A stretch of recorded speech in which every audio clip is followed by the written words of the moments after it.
Hey everyone, thanks for joining. My name is Dedy Kredo. I'm the co-founder and CPO of Qodo. And with me is George Softas, who's a GenAI Tech Lead startups at AWS.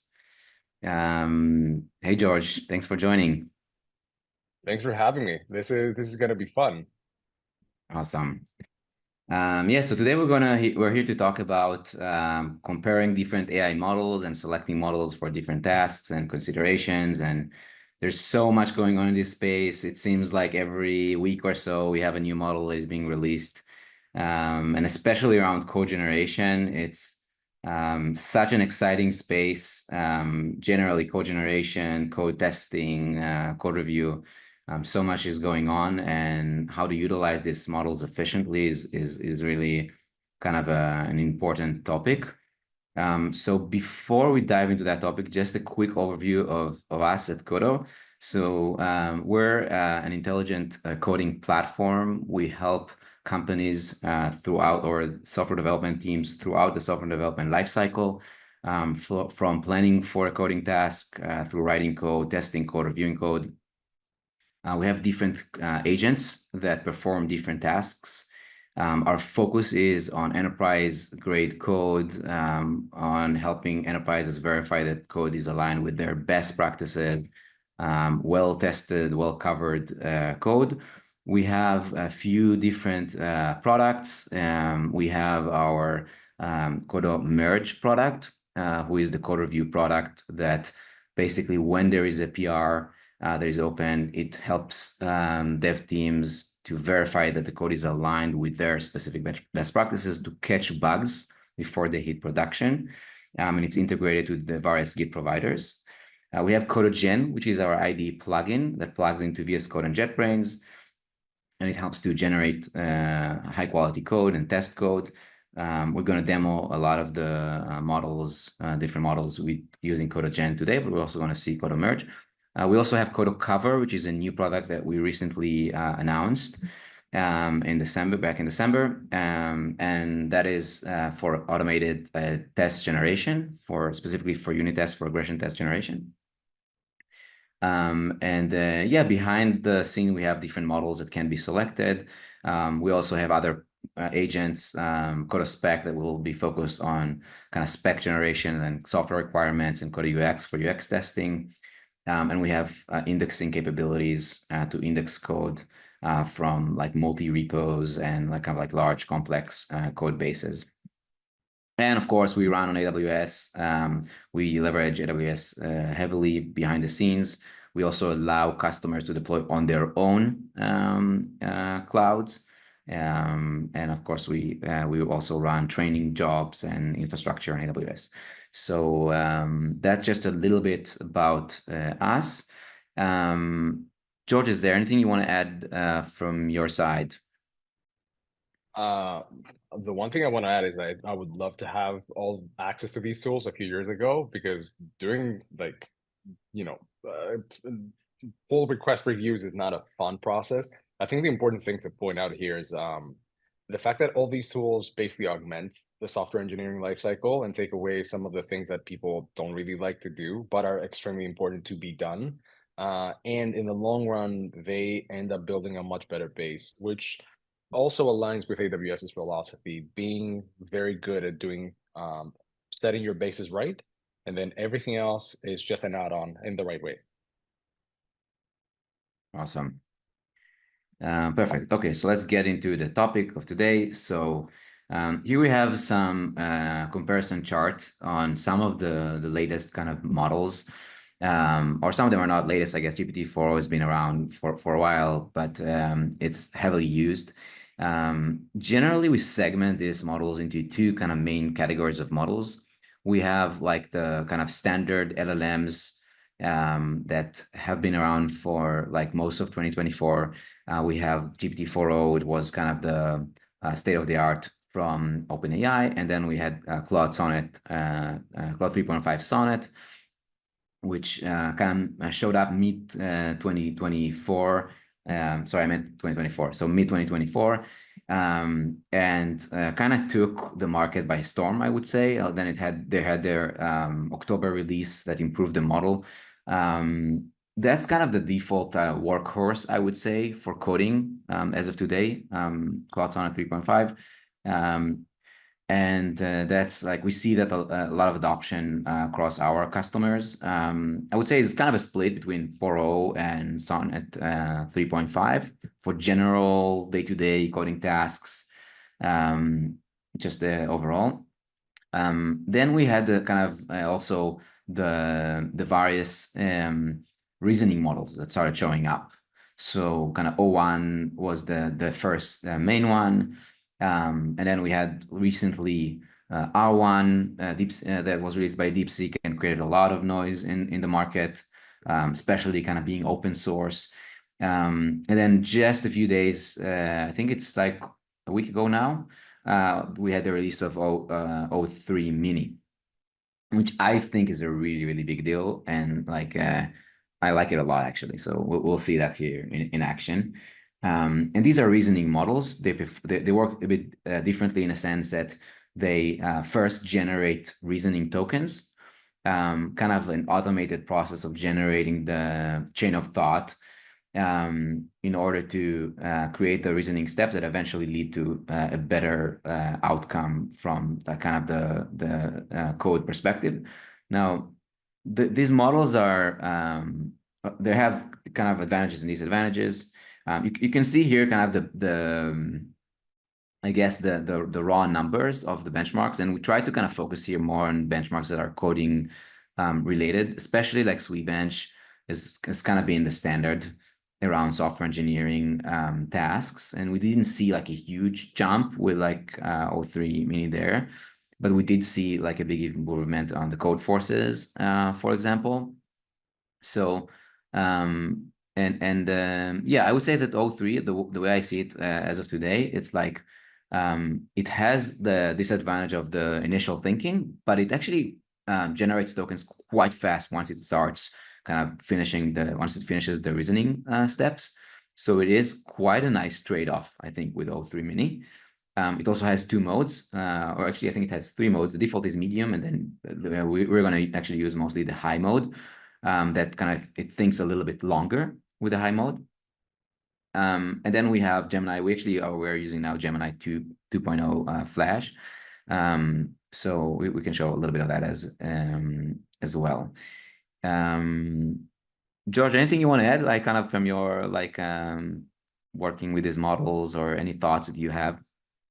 100%. So you said something about DeepSeek. DeepSeek took the world by storm a couple of weeks ago. I think it was on everybody's lips. Like they learned the word DeepSeek very, very quickly, even though they didn't really know what it was. I think the main distinction, there's 2 points to be made here. One is the fact that you have options, and as the data suggests, there's no one solution for everything. And I think given your product has the ability to change the models, and you having the ability to have that optionality, I think is one of the most important and critical things in creating applications.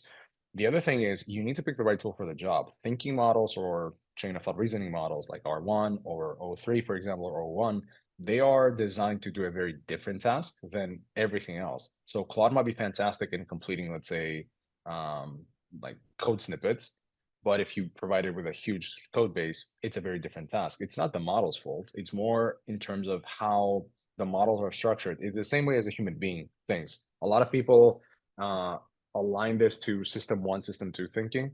So system one is basically instantaneous. System two is basically, oh, okay, there we go. Fantastic. By the way, I love the system 1.5. I think for reasoning models, this is pretty much where we are. But this is it. Like, spoiler alert, we're gonna skip ahead. But the important thing is, that's the kind of the way the mental model to think about these things. The fact that we have open source models is fantastic. I think O3 Mini and all the advancements there were because of the fact that DeepSeek came out. So anytime we see any sort of like big change or big improvement in the model space, it's because something like this happened, and then everything else is an answer to something. So for example, OpenAI came up with O1, Anthropic came up with Sonnet 3.5 V2. It's always a leapfrogging exercise, which is always a good thing for us because at the end of the day, we reap the benefits. Yeah, totally. I think like the way I think about the different like systems. So like the next token prediction models, and Sonnet 3.5 is still like kind of one of those models.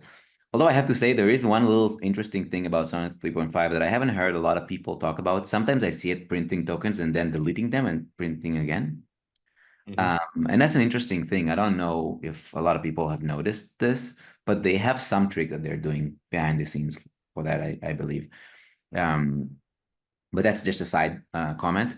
I fully agree that like the kind of the reasoning models of today would kind of represent the 1.5, like kind of a guided, like a pre-trained chain of thought.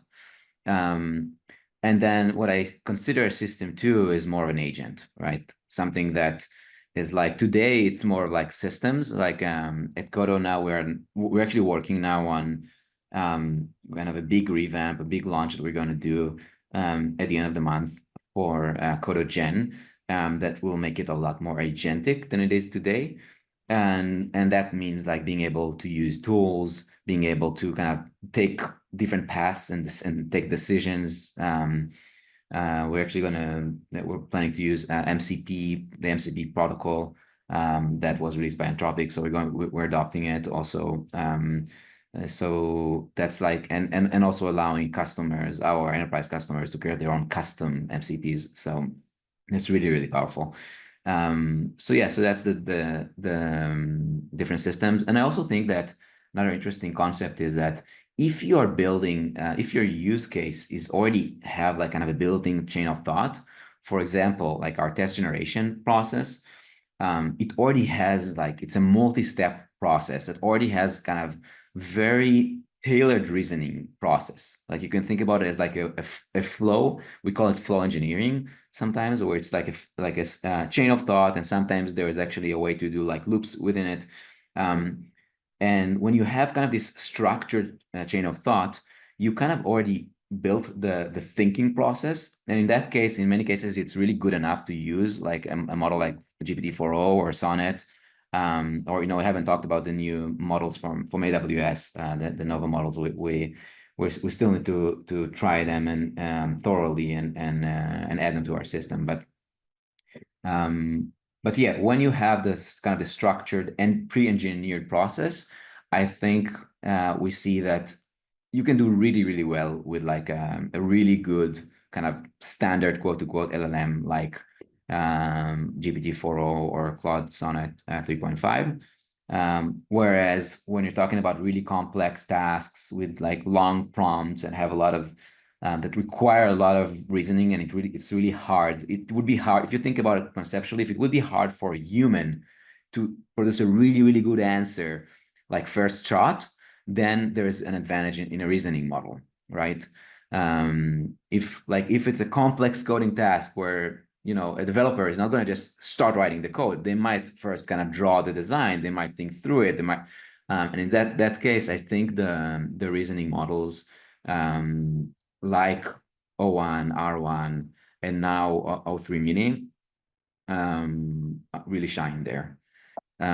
So If I yeah, can, if I yeah. can make a quick comment on that, I think the main distinction is the difference between build me a e-commerce store versus complete this function for me.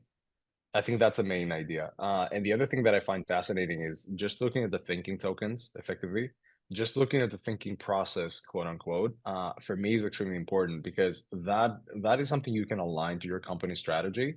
And if you can fine tune, let's say, an R1 model, which again is a huge task, but you could potentially align it to your own company and have your own effectively developer flavor shine through the model, which is very, very interesting. Yeah, totally. We see that some of these models, like most of the, so we also offer like self-hosted deployments, in like in air-gapped environments, and there like we find that even like the really good open source models, like I'll take an example, like the Quen models that are quite good. They're still not as good as listening to instructions, especially very specific instructions where they have to follow specific like formatting rules, for example. In those cases, like you do need to fine tune them to make them really fit your use case. And this is what we do for our self-hosted deployments. Okay, so I'm gonna go ahead and share my screen again, and I'm gonna now switch to my IDE. What we're gonna start with is like some examples. We're gonna go through a few use cases. We're gonna start with code generation examples. So we're going to actually generate computer games on the fly using different models. And then each game that, so the way we're gonna do it, we're gonna take some classic computer game and we're gonna give it some twist that will make it more complex for the model to generate. And then we're gonna try to generate it with like 3 different models. And then we're gonna see the outcome and I'm gonna try to play the game.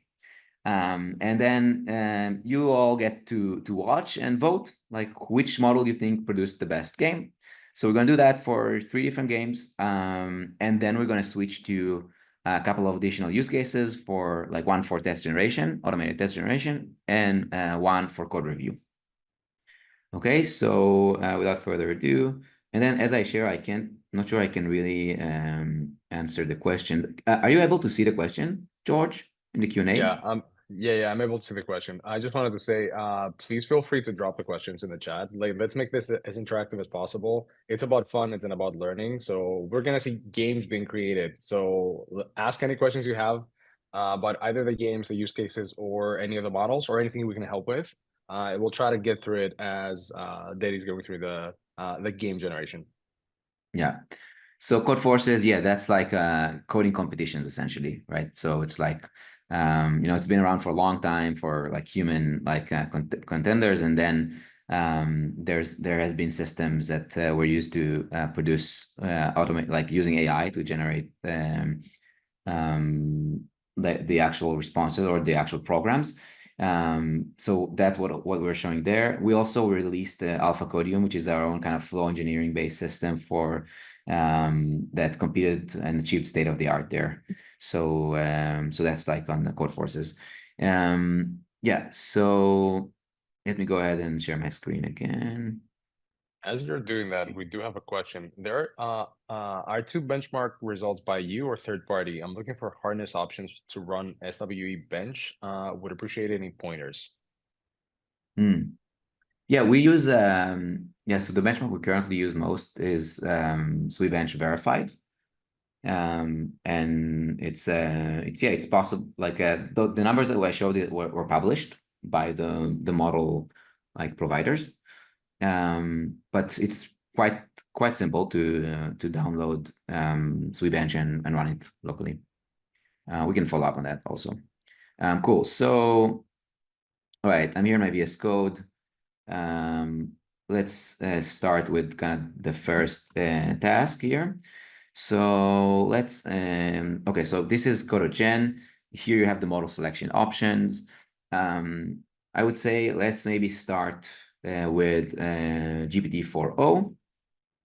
Okay, I'm going to give it a task to implement a Space Invaders style game in Python with a twist involving orbit mechanics. Okay, so it's going to use the Pygame. I gave it a few basic requirements.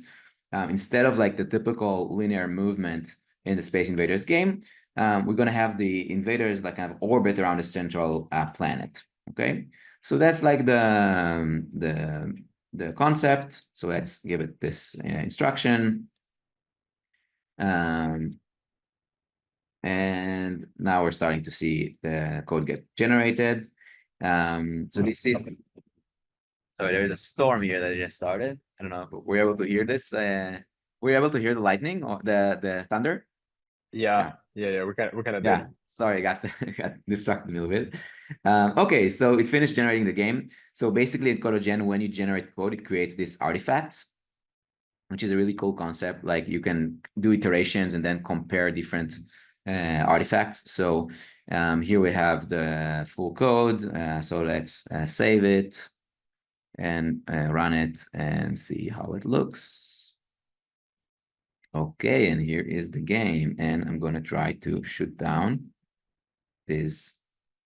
we're not seeing the game on our side. Oh, okay. Sorry, let me share my entire screen. Yes, okay. Let's do this again. Can you? I'm gonna Yep. just stop it All and good. start it again. Thanks for pointing this out. Let's do this again. Okay, can you see it now? Yep, all good. Okay, so here's the game. It looks like it followed my instruction quite good. It's not that easy, I have to say. It's a very Um, different paradigm. yeah. So yeah, it looks like, yeah, and I think I killed all of them. So this was GPT-4o. All right.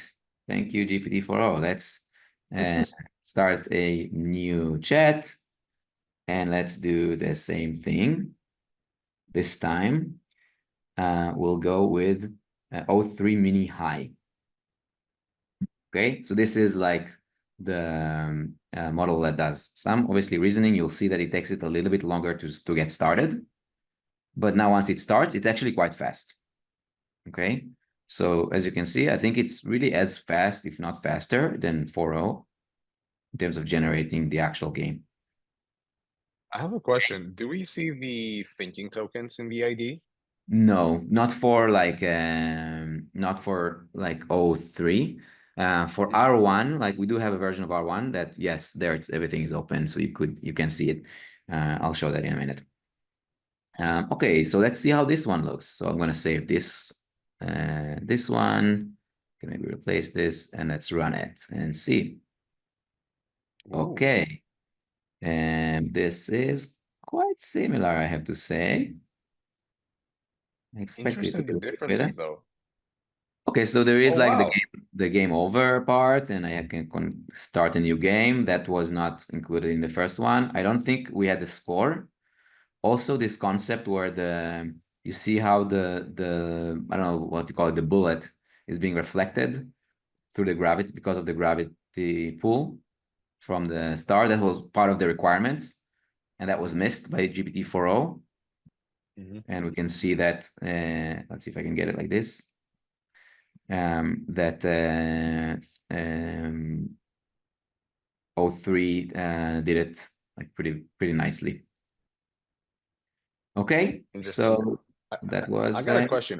yeah. Would you say that the rules of the game are more of a complex definition of a problem rather than a very simplistic one? Because if you provided it, I'm just looking at the formula, for example. You provided it with a formula of what gravity looks like, and it looks like GPT-4 didn't get it, but Yeah, all three actually did.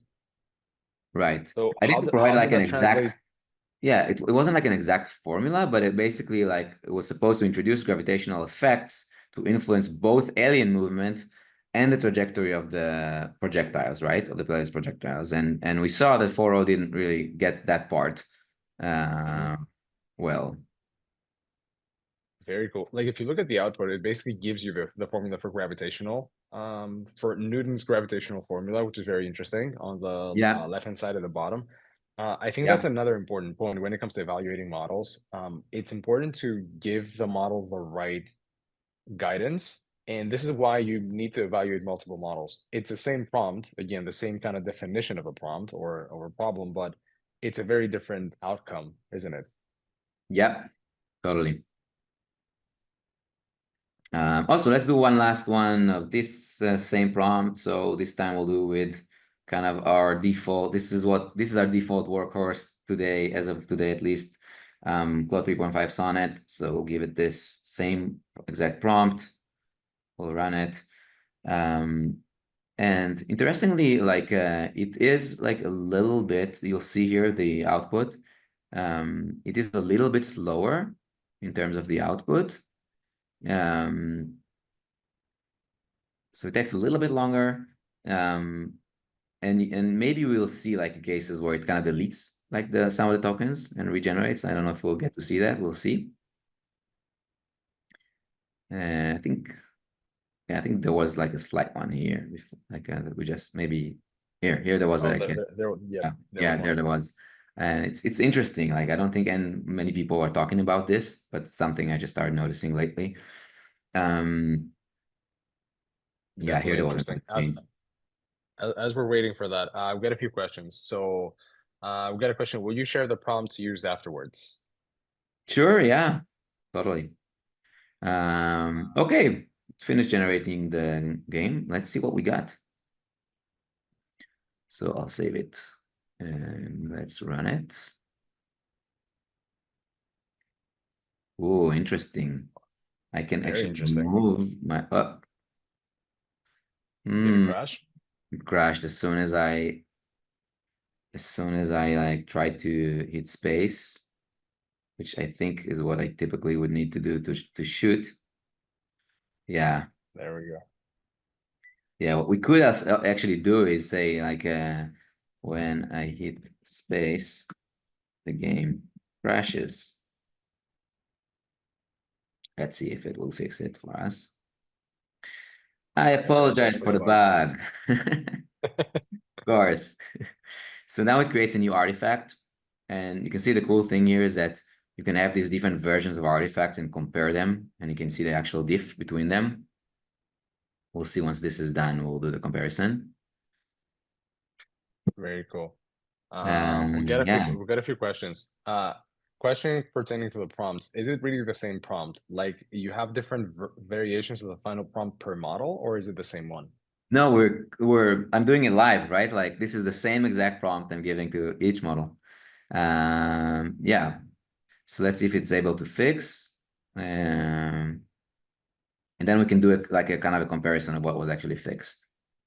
Okay. So it's done generating the code. Let's save it again and run it again. Let's see if this time it works. Okay, this is interesting because how can I shoot them if I'm like, okay, I see. Yeah, it's interesting concept. Like maybe like there is something interesting in the fact that the player is not like at the bottom of the screen, but on the other hand, it doesn't really work well because I can't really like hit all the aliens this way. Uh, that's Yeah. very interesting. Yeah. So like I think yeah, so it's interesting. Like I would have expected actually 4.0 like Sonnet to not do less than 4.0, but yeah, this is what we got. So I'm gonna exit this just to show how you can compare different variations. So this is kind of a nice thing to see. So I can click compare and then choose the other artifact, and then I can see the difference. Very cool. So yeah, that's like kind of a neat little feature. Great. Okay, let's move to the next prompt. I'm just gonna to the next game. I'll copy it 1 second. I have it just saved here. Okay, next we're gonna do a classic Pong game. But the twist for that will be that there will be like an added random wind gusts that will affect the trajectory of the ball. Okay, so let's see how that works. So I'm gonna share my screen again, and let's start. And actually before that, sorry, before I do that, let's do a quick survey for this game. So I'm gonna do a poll, and let's launch this poll. So now everyone can vote. Okay, so what we'll do is like we'll finish with all the games, with everything, and then we're gonna launch the poll like at the end because this is how it's set up apparently. So I'm gonna go ahead and share my screen again. Okay, let's start a new chat and let's do our next game. So this is the Pong game that has a twist with like adding like random wind gusts. And yeah, it has some basic definitions in the prompt. And let's actually start with Sonnet. So yeah, we're trying to create a classic Pong game using Pygame with a twist of wind gusts. We want to have two pedals that are controlled with the W and S keys, and then the up-down arrows. And then the ball occasionally should trigger some wind gusts, so it should make it like harder to play. Okay, so now we can see the code being generated here by Claude 3.5 Sonnet.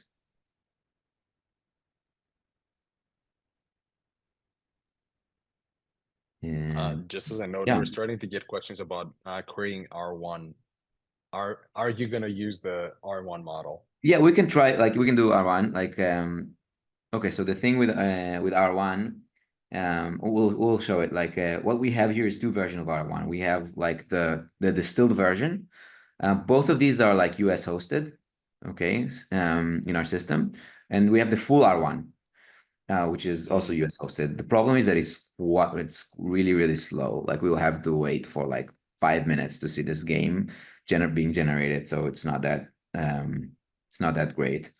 In that sense. Okay, so let's just save this and run it. All right, I need to do this. Let's see. Okay, so the game works.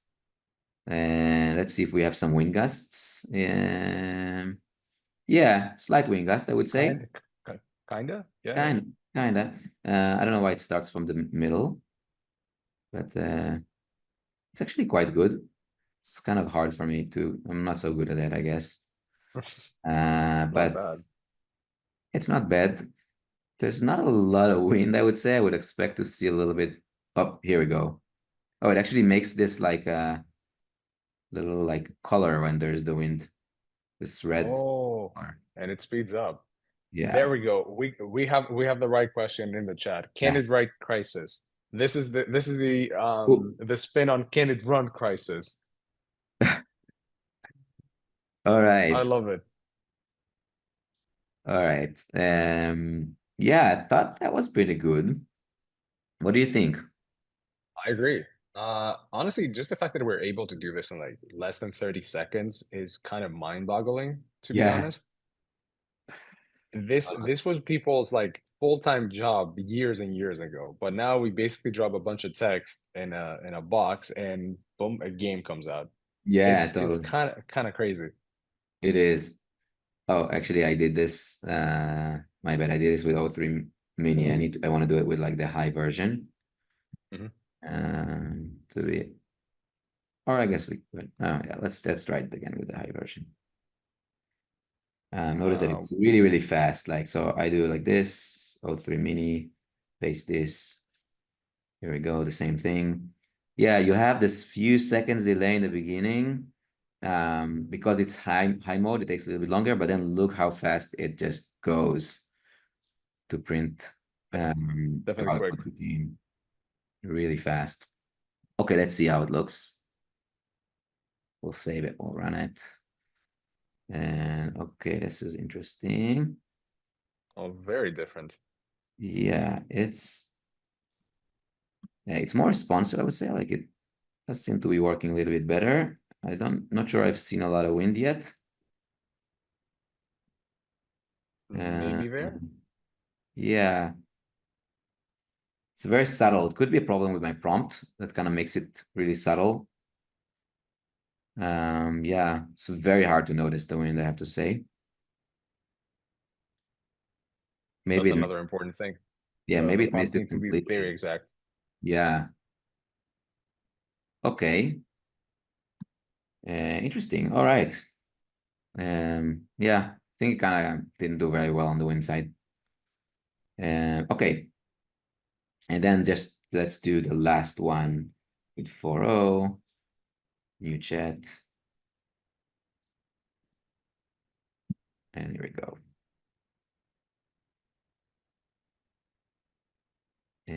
Yeah, let's see. Maybe we can answer some questions in the meantime. Do we have some Yeah. questions? Yeah, I was about to say we have a few. So, going from the top, so there was a question, instead of creating a game, what about tackling a user story and see how it stays accurate to the requirements? I think we had a conversation with Dedy about this. The important thing about showing a game is this is meant to be sort of a fun kind of like exercise that you can extrapolate information from. It's not meant to be an actual use case on purpose because it can go 1,000 different ways. But just to answer the question, Diddy, how would you tackle a user story, for example, if this was not a game for, example's sake, how would you do that? Yeah. Yeah, so by the way, I think the 4.0 kind of did the win the best of all of them. Interestingly. I think like yeah, you can see how it kind of slows down, Oh yeah, completely change direction. Like I think my take from this one is that I didn't see really a big advantage for the reasoning model on this one. yeah. Yeah, you can see this. Yeah, yeah, yeah. It really slows down. Yeah, so okay, let me just I'm not very good at kind of dividing my attention, so I'm just gonna exit the game. Yeah, so this was that, and then we're gonna do this the last one. While I copy this, I can answer this question. So yeah, I think when it comes to like complex requirements and real like real world like features, this is where like agentic capabilities are really helpful. Where like you can kind of collect context from across the code base and do kind of more complex reasoning around like which files are even relevant for the specific requirements and things like that. And yeah, we're going to actually release some very significant capabilities in that area this month towards the end of the month. Yeah, let me do just this one last game, and then we're going to switch to another to a couple of different use cases that are actually quite interesting. So stop sharing, just copy the last prompt and share my screen again. And yes, sorry for sharing my Slack. And here we go.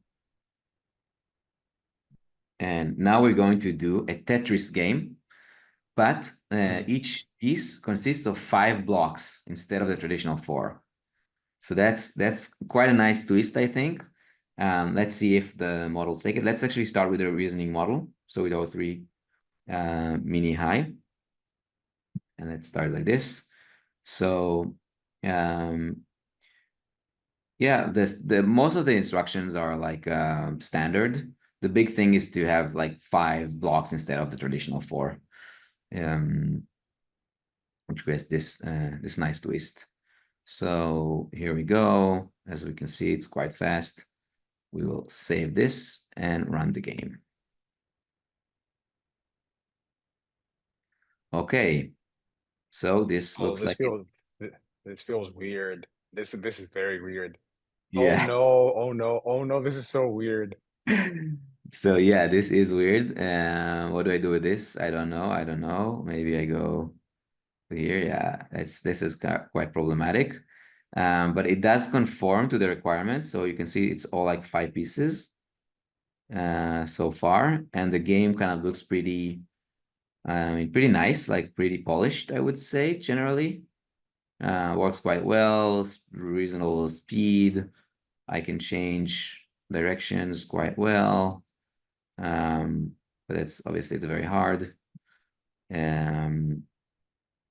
Yeah, yeah, I think it's like spot on.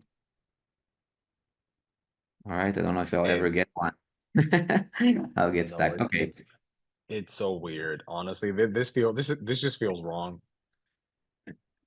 Yeah, it's a really interesting twist. All right, let's see how Sonnet does this. So same prompt again. And yeah, this is the last game. So then we're going to switch use case. Yeah, so again, we can see it doesn't have the thinking. It starts printing right away, but a little bit slower. And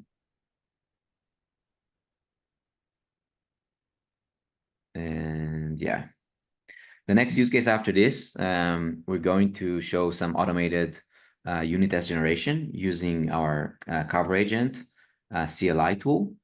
So that's a new agent that we recently announced. It's and it kind of can take a code file or even a repo and automatically generate unit tests and also run them and make sure that they increase coverage. So the idea, the target of the agent is to maximize code coverage. Okay, so we have the game generated. We're going to save it and run it. Okay, let's see. Yeah, I think it looks good. It's It's very interesting. Like, similar. yeah, it's similar. It's different choices of the structure, but they all seem to conform to like so far to the like 5 piece definition. Or I could have put this on the left side. Yeah, yeah, yeah. Yeah, actually quite good, I have to say. have to say that Sonnet is doing quite well today.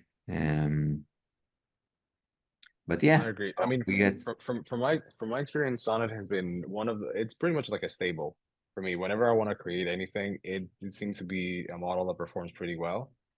Um, it's kind of the go-to, and then you start venturing off the other models for me. yeah, yeah, I fully agree. Like today I did a bunch of experiments and I kind of really liked the output of O3 mini high in the high mode. Hmm. But actually I have to say, like, I'm not sure like now in this session it's doing much better than Sonnet. And yeah, this is what like a lot of our engineers like here at Qodo are saying that they are not quite sure that the reasoning models are actually better generating code than Claude 3.5 Sonnet. And with O3 is like kind of like the first one that I really feel like it's quite good. There was a request to run R1, so maybe I will do that as well. But let's just let 4.0 to do this so we can finish the kind of the competition. Oh, we have a great question in the chat. Is there Yeah, a way to just automatically allow Kodo to use the best model for the use case? yeah, it's a great question. So yeah, so here we go. So this is 4.0, and I have to say that Mm, it's kind of stuck. not Yeah, as it's not as good. It's not as polished. yeah, it's not polished and it's not moving. Like it goes down one step and then I have to, oh yeah, it's just going really, really slow. Oh Oh my yeah, God. the problem is the speed. Yeah. But it did conform to the 5-piece thing, Hmm. but it's less polished and not not fully done. Okay, I think we got the point. Okay, great. So we've seen this. Just so you can see the difference in speed. So if I would do this same like thing with like, let's look at R1. So first of all, if I'll go with R1, the full R1, like so this is R1 US hosted. Um, it is really slow. Like you'll see, it can take quite a bit for it to actually start generating. It will start generating the thinking tokens in a minute. But it is quite slow. And then the distilled version of R1 that is faster um, is reasonable in terms of the speed, but it's not, the quality is just not as good as the three models that I just showed. It's not getting like I had several attempts today with it, and the games didn't really run. So yeah. Yeah, we could wait for it for a second while I'm going to let's let it start, and then we can get back to it. I'm going to switch to a different window here. And while R1 is generating, um, let's do some automated test generation.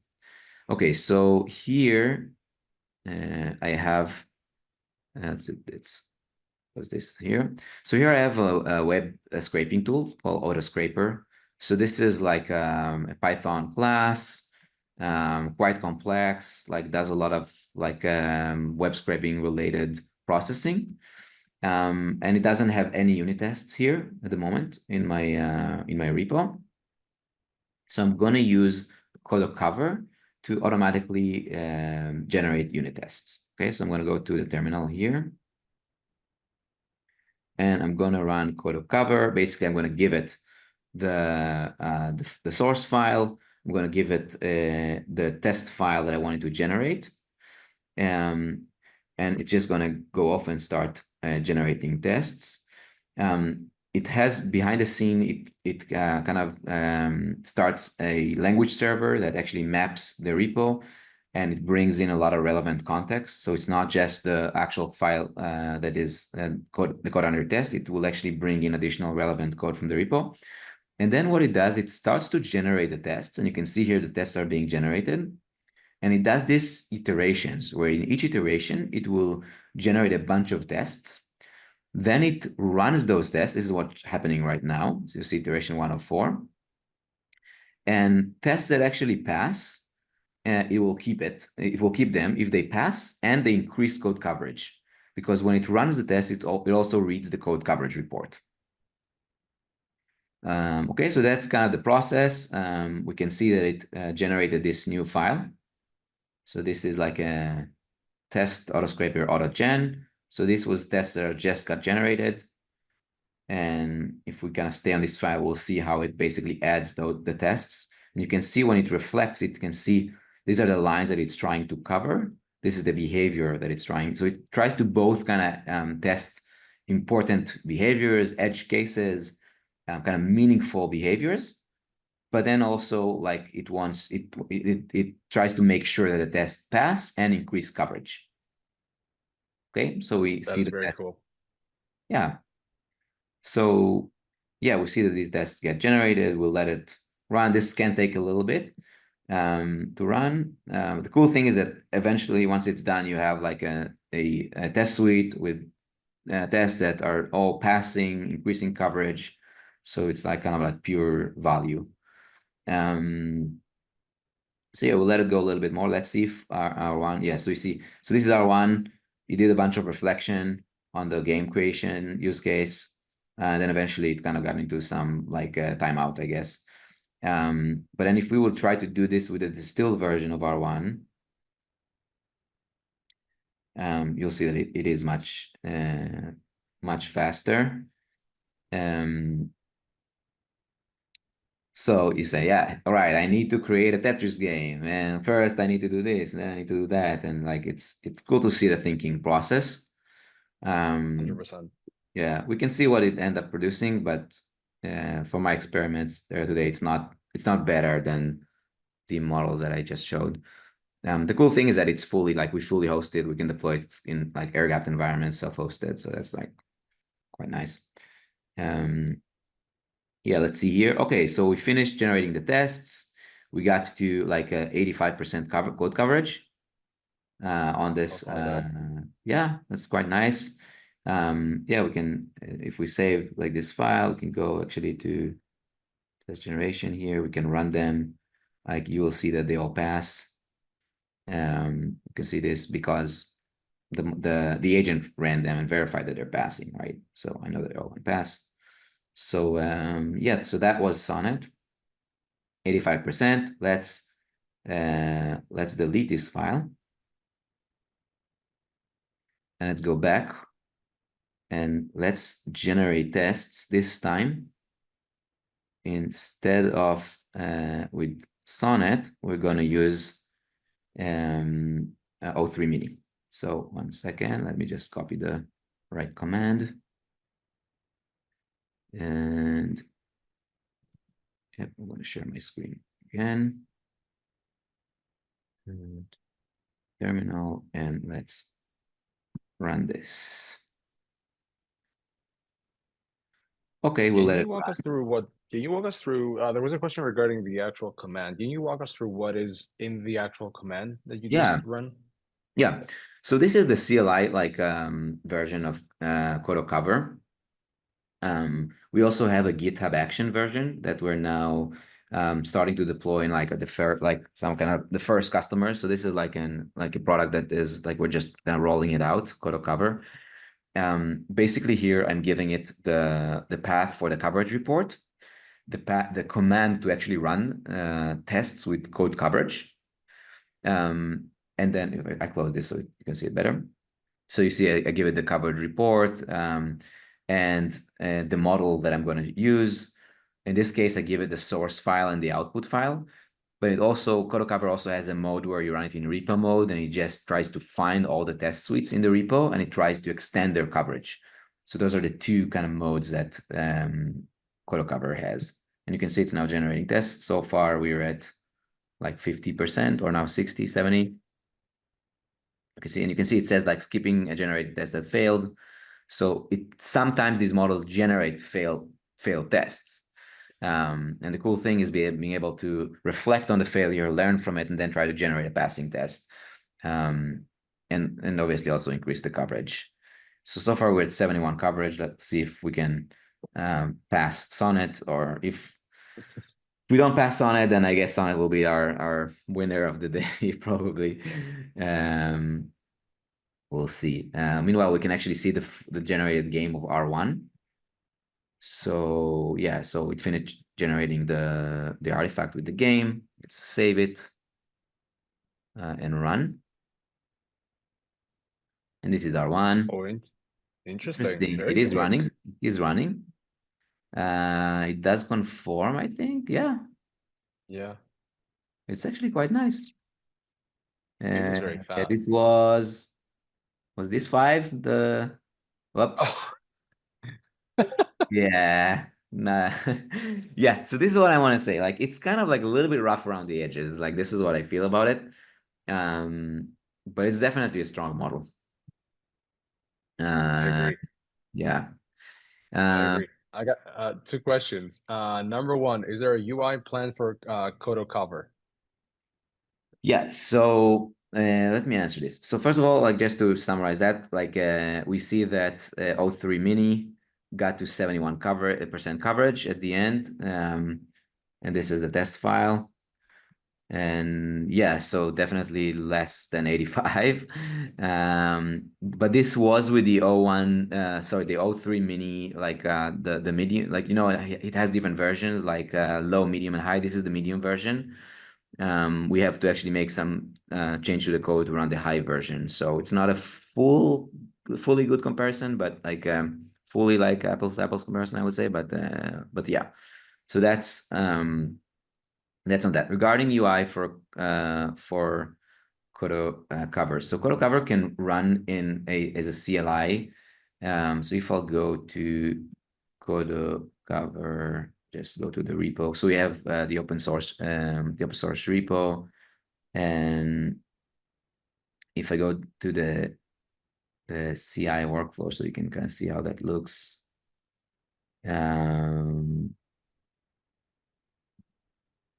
Sorry, I think there is like an example here. This is a working example. So here we'll see this how it looks.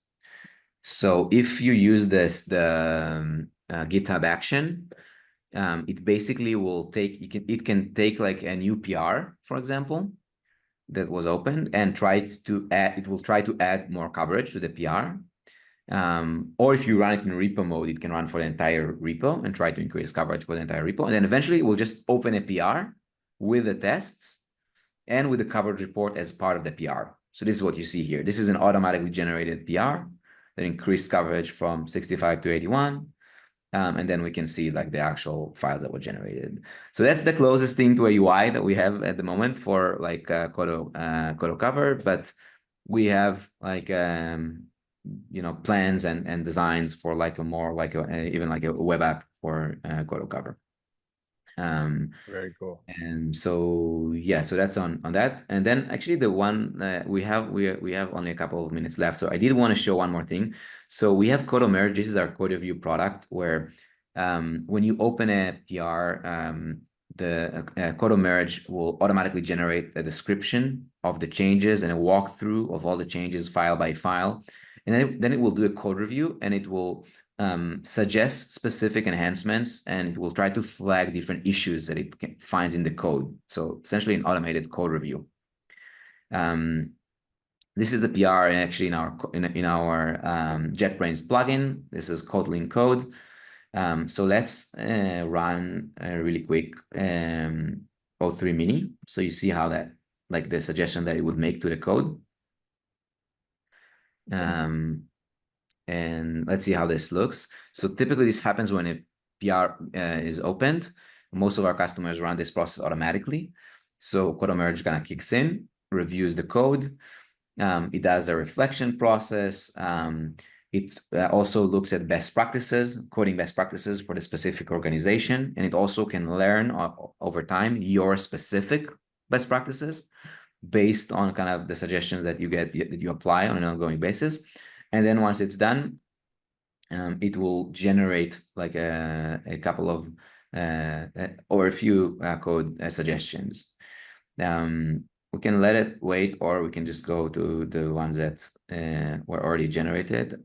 Oh, here we go. We just finished. Here we go.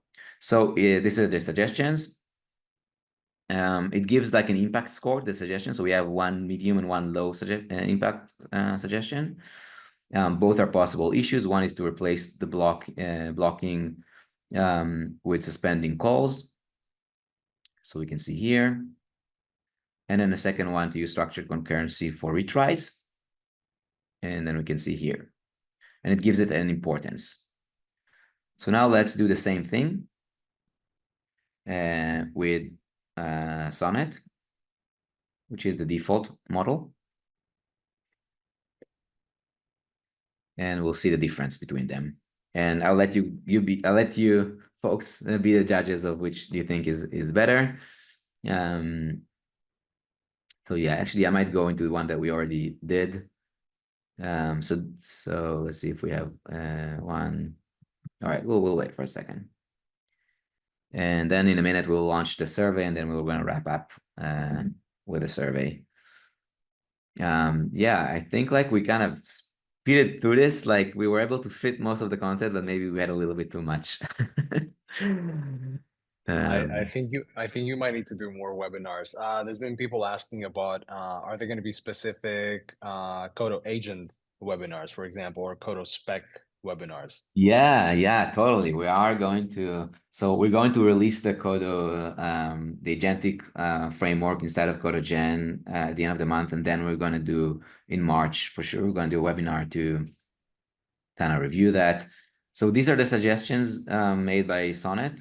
So one is around more error handling. To be honest, I don't love the error handling typical like suggestions. And then yeah, so this is timeout handling. Actually, maybe this makes sense. And then resource cleanup after retries, which is like not bad. So these are Sonnet suggestions. All right, so with that, I'm going to stop sharing and let's try to relaunch the poll.